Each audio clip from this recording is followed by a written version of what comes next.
Welcome to CrossTalk, your 2021 Candidates Edition.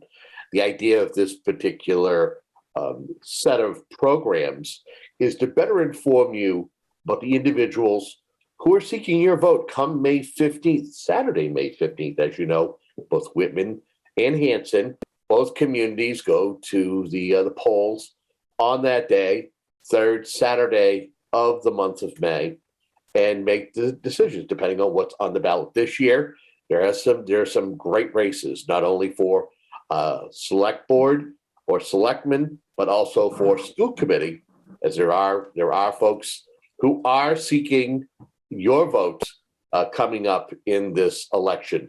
Joining us today, we have a candidate who is seeking your vote for one of the two seats that are up on the Whitman side of the school committee. We have Heather Clough is joining us. Heather, thank you for joining us. And to start things out, tell folks a little bit about yourself. Well, Kevin, thank you for having me. I've grown up in Whitman. We've lived here since I was 9. I went to Conley and then the middle school and graduated from Whitman Hanson in 2001. And I thought it would be the best place to raise my own family. So my son is a student. He is 13. And some people around town might know him from his lemonade stands. Very nice. For those who don't know you or who are new to town, are you somebody who has ever been appointed to a board or been elected before? Or maybe there's other civic groups that you are a part of, or that maybe you give your time to a volunteer to? So I have not filled any official positions, not for years since college. However, I do a lot of volunteer work when I can. So I do volunteer when my son's school needs me to, and I spent the first half of the pandemic making masks. So that's quite a task, huh? Yes. How many masks did you make? Oh, I lost count at 1,000. Wow, that's fantastic. Yeah. So I would ask you this: what is it about running for school committee? What was it that resonated with you, where you said, "I need to be a candidate on the ballot this year"? I think that ... fill in the blank.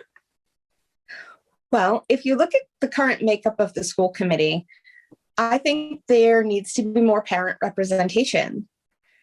It's not that anyone's doing a bad job. It's that I think there needs to be more representation of parents who have elementary, middle, and high school aged students throughout the district, and students who are in different programs. My son is autistic, and it's been a struggle to get him where he is. He is out of district currently, but we're hoping that changes in the future. But I'd love to see someone who has the experience like I do with special education laws and trainings with the Federation for Children with Special Needs help enhance the experience for all of our students with what I've learned over the years. One of the things that seems to have been one of the headlines the past couple of years, local headlines that is the change, the way the school, or the way the two communities fund the school through annual assessments. They used to be wealth-based or per pupil. Now it's the statutory method. And it's really, people are really upset, more so in Hanson right now, because they're being greatly affected by it. But for many years, there are folks in Whitman who feel as though Whitman was taking on more of the burden than they should have.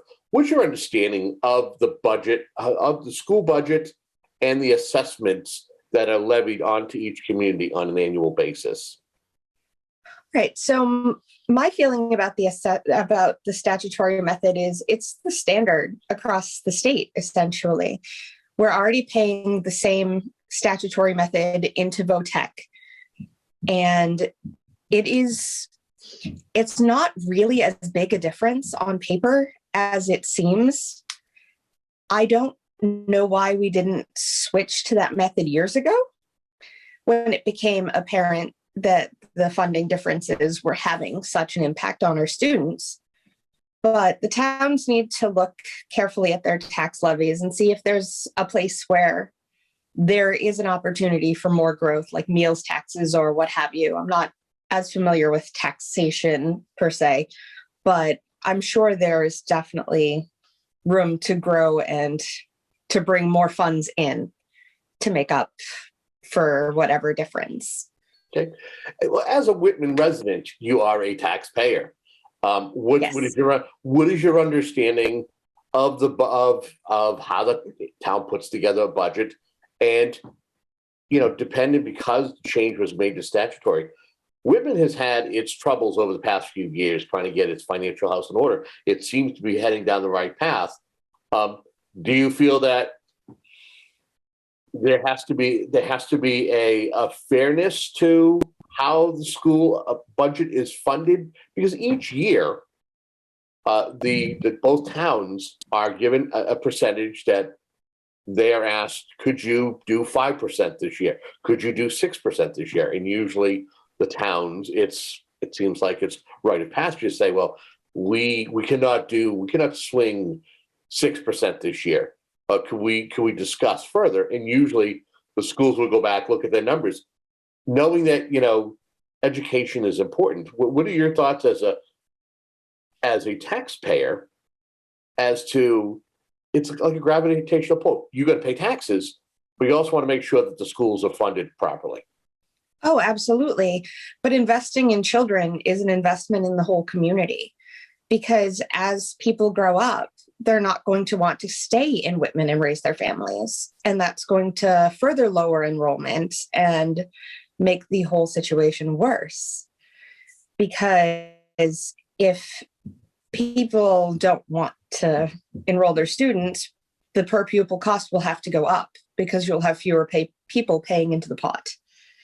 And I can understand why some people are frustrated with how much education costs, but we pay some of the lowest per pupil in the entire county. And that's shocking if you think about it. And given the quality of what an education students are getting from Whitman Hanson, it's quite amazing what they're able to do with what we have. But if we can do better, I'd rather do better. Okay. The devil's in the detail, and the question I'm going to ask you next, and that's in regards to, again, knowing that both communities are struggling. I mean, we're in the middle of a pandemic, so you definitely can see why maybe revenues might be down, because we've seen a drop off in businesses. You've had organizations that have gone out of business because they couldn't sustain. They couldn't, provide a product and also pay their employees because of the pandemic. They were forced to stay closed. What are your thoughts or concerns in regards to how the school district is funded, whether it's level funded or level services funded? Well, in my opinion, the decision to cut the money and use the ESSR 3 money instead to fund, it's an understandable decision, but it may not be the best decision in the long run, because if you're going to use that money to implement programs and to hire staff, that's not a stable funding source, and we're going to run into the same problem 3 years from now if we continue to do so. So I think maybe we need to, I wouldn't say do better, but come up with a few more out-of-the-box solutions in order to make things work better for all of our students. One of the things, a residual of the change in the funding method to statutory, is that there are some members in the town of Hanson who at one point in time, there was actually a committee formed to discuss deregionalizing. What's your understanding of the current makeup as to how the region was first formed, and what could be the pitfalls of deregionalizing? Actually, I don't believe under law that they can deregionalize at this point, but I can understand why they would want to, because they feel like they're not putting in as much they're not getting as much as they're putting in. But in reality, on the flip side, a lot of people in Whitman feel like they've been carrying Hanson's burden instead. So there's arguments on both sides to be made about it. And I can understand people's frustration. But like I said, there has to be a balance. So I would ask you this. So one of the things that has been mentioned is about right now there's an imbalance. So now you've changed the formula. You've changed it so it's a different way to pay into, or at least give funding to the schools, as the state usually, I believe the state is between 47 and 48% of the funding that mechanism that the school district gets, the rest of it coming from the two towns. And that's a split. I don't know if it's like 59-41. I forget what the percentage is. But Yes. one of the things that has been mentioned is that if you're going to change the funding formula or how it's funded, there also should be a change as to how the school committee is made up. As it is right now, Whitman has 6 seats, Hanson has 4. I've heard that it's by law, that's the way it's made up. It depends on the number of pupils. What is your thought as to a shift to having a 5-5 if it was something that was plausible? Well, along those lines, it is only a couple of percentage points change. It's not, say, dropping from 60-40 to 50-50. It's more like 59 to, as you said, 41. So still, technically, Whitman would have the majority if, say, the amount of pupils goes up in Hanson and they're taking the majority because they've got the majority of students, then it should be reversed. Okay. Going from talking about deregionalizing to capital projects and maybe expanding the school district, maybe capital projects. What's your understanding about a possible new middle school? Is that a prospect as someone who has a child who goes to school and may one day re-enter back into the school district, that's enticing? Or do you feel that it's something that needs to be further reviewed as far as financially for the community? I think in order to get a new middle school in Whitman approved, it would have to be shown concrete in numbers how much repairs are going to cost versus an investment in a new building over, say, the next 5 years. Because if people can see concrete numbers like that, they'll realize that indeed there does need to be a big change, and a major investment is a lot better than putting a little here, a little there, more and more and more, and then still having to, in the future, replace the building anyhow. Now, have you heard this from any voters or anybody that you talk to in the community in regards to possibly building a new school? My understanding is that the Massachusetts School Building Authority is actually put the town on the list saying, okay, you will be eligible for funding because you have shown cause as to you needing this new building. Have you heard from residents, and what's their thoughts about a possible new school building? The biggest question I've gotten is where, which is a fair question because unlike at the high school, you couldn't build it behind and then demolish the old building because of the woodlands behind the middle school, or the wetlands, I'm sorry. And other than that, I'm not sure about available properties. But most parents of middle schoolers that I've talked to agree that the building has just about outlived its usefulness, whether it be, just worn down or space-wise, definitely. But it's time to start thinking about it. And if we're going to get funding from the state to help us with that, then there's no reason we shouldn't look into making that step. Okay. What else have you heard from voters? Have you had a chance? I know it's a difficult year, not only last year, but going into this year. We're still living and dealing with a pandemic. What are voters saying to you, whether they're reaching out to you on Facebook or emailing you or you're chatting with them? What are their concerns? What are the main issues you're hearing? Regression.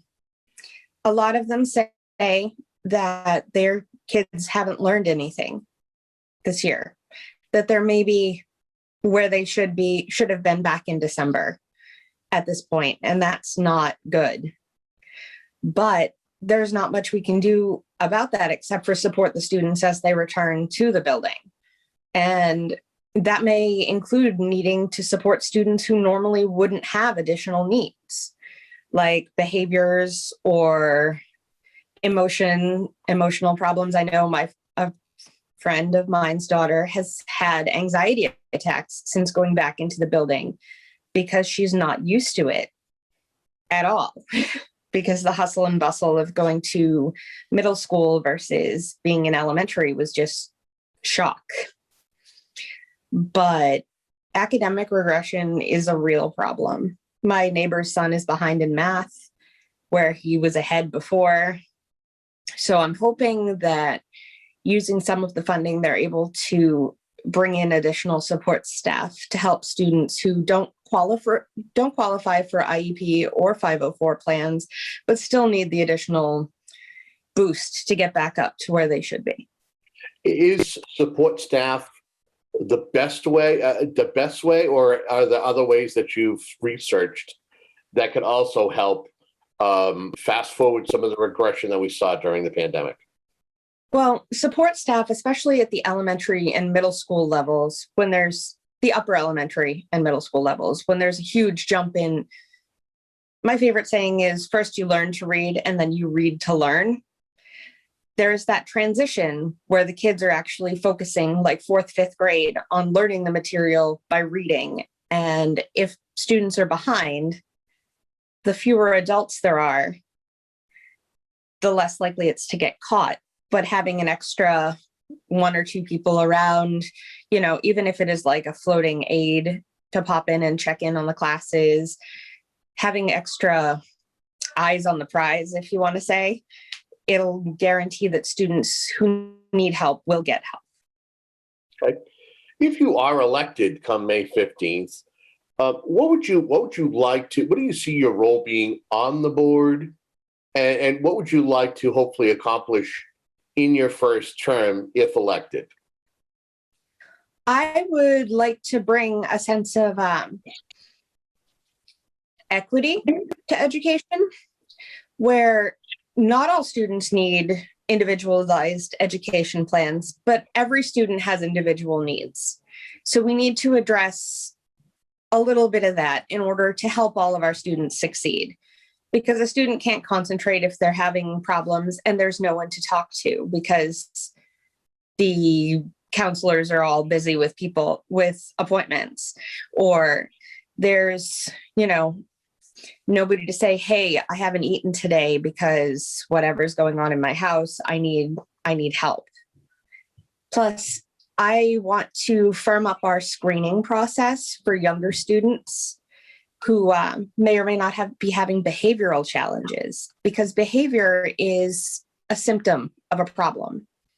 And often kids act out in school because they don't know how to express themselves, or they don't know how to communicate that they're upset or they're frustrated.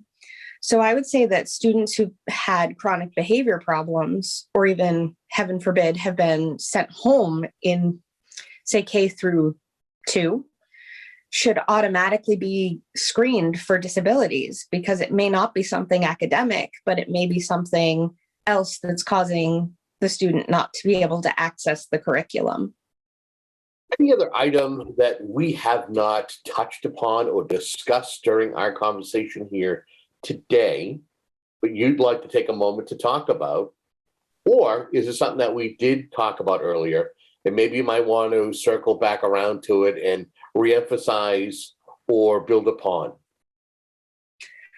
I do want to just say again that if you invest in students earlier by doing these screenings and giving them additional supports, it becomes a less expensive process as they get older. Because if the student who needs additional support discovers that they have additional needs in 1st grade as opposed to 6th grade, you're not going to spend as much time trying to make up ground because you've already dealt with the problem. But by paying more attention and screening more students, you're actually making the whole system better because you're seeing where everyone's needs are, and you can go from there to fill it in with appropriate needs across the board. Like if you're finding out that none of the kindergartners know how to tie their shoes, okay, well, maybe that's something all of them should have addressed. But just as an example. So that, and my pet thing is arts and music. I would love to bring things back to the way they were when I graduated, when there was a more robust program and there was no wanting for anything. But how would you say that could be? How can arts and music, extracurricular activities that help you build as a person, how can those be brought back if it's about the bottom line, the dollar amount, and you're weighing it? Where do we bring in extra support staff? Do we want to make sure that we have X amount of teachers in this subject or this subject? Is there a happy medium to be able to retain those? Because I feel that schools should be so much more than just reading, writing, arithmetic, the basics, the core stuff. Yes. There should be extra things that help build enrichment. Exactly. And it's been proven time and time again in different studies that the arts help with other education, with math, with counting, with just general happiness, because it's a break that is a brain break, but isn't necessarily physical, because not all students like running around and playing, which I can't blame them. I wasn't a fan of that either as a kid, but there has to be a happy medium. And if that's between grants from different organizations or volunteers who are helping to make this happen, I know we have talented dance teachers in town. Maybe someone could be offered to volunteer and teach some students and have some of their students have, direct or choreograph something, or have some of the older students, maybe some alums come back and volunteer, with the elementary kids. And just a thought. Now, yourself, were you the art person? Were you the music person? Or were you the drawer or the painter? I was the drama kid and music kid. So I did every single play they had available all throughout high school and middle school. And I was in the chorus. And it makes me sad to see that some of the kids aren't having the same opportunities that I had. If folks want to find out more about you and maybe what your favorite play was, how can they do that? I am on Facebook under Heather 4 with the number 4, Whitman Kids, or you can email me at heatherclough4whitman@gmail.com. Heather, thank you so much for your time and coming on here and sharing a little bit about yourself and better informing the voters before they head to the polls on May 15th. Thank you for the opportunity. I really appreciate it. And I want to thank you, the viewer out there, for tuning into these programs. These programs are designed to better inform you about these candidates, more so now that we're in the middle of a pandemic. Normally you'd be able to go out and have meet and greets and gather in large crowds, but I don't have to tell anybody as to what we've been enduring for the past 13, 14 months. It's changed. So the idea of these shows are to better inform you, so you'll have a little bit of insight on the candidates themselves. If you do not know as to where to vote, if you're eligible to vote, anything that comes to voting, contact your town clerk, whether it's in Whitman or Hanson. Call them, email them, and they'll provide you that necessary information. Remember, be informed before you go into the voter booth, and choose who's going to be your next representation on whatever committee or board it may be. My name's Kevin Tocci. Thank you for tuning. You've been tuning into CrossTalk, the 2021 Candidates Edition. Thank you.